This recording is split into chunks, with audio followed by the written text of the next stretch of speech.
The Massachusetts State Police is facing a critical staffing shortage, so much so that 46 veteran troopers are being pulled from the specialty units and are temporarily reassigned to help patrol the streets.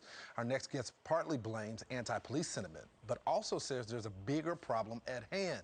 Sergeant Mike Cherven is a 25-year veteran of the Massachusetts State Police and president of the State's Police Association. He joins us now. Sergeant, you say this is the first time that you've seen anything like this. That's correct. In my 25-year career, I've yet to see this. What do you think is leading toward this sign of anti-police rhetoric, the fact that you don't have people that want to even do the job? Well, I think that that's just one component of this. That's more of a recruitment issue as far as a retention issue. We have multiple classes, recruit training troops that have come to their maximum time to retire. So as they approach their 25 and 30-year windows, they are stepping down and looking for other careers. What is concerning to me and to members of my association is that we're losing, for the first time that I can recall, members to other departments. Traditionally, we would see folks leave for a federal agency, whether it be the FBI, the ATF. You would occasionally see that. What we're starting to see is a trend of troopers leaving to become a municipal police officer. We had one just recently leave to become a sheriff in Florida.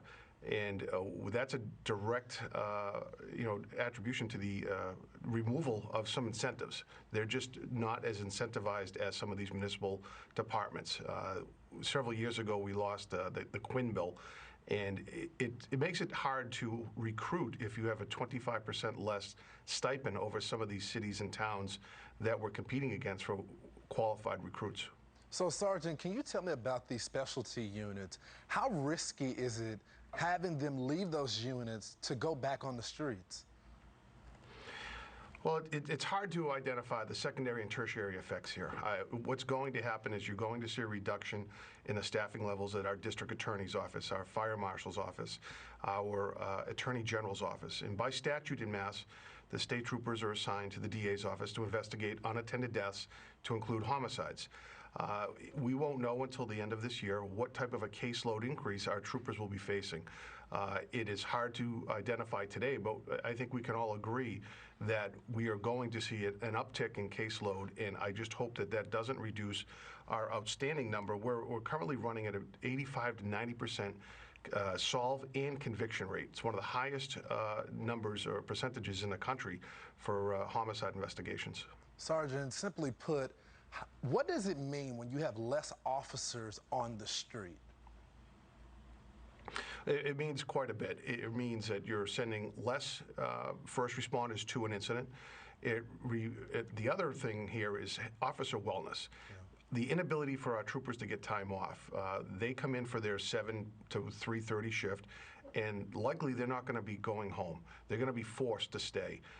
We see troopers working 3-4 days in a row, double shifts, mandated due to the staffing shortfalls.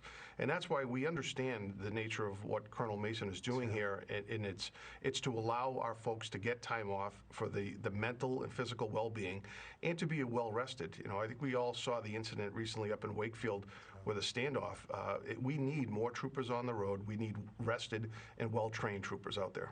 And you guys need increased pay as well, so you can compete with the other municipalities as well. Sergeant, thank you so much for your service. We're praying for you guys. Thank you. You bet. Thank you. Republicans in North Carolina are now one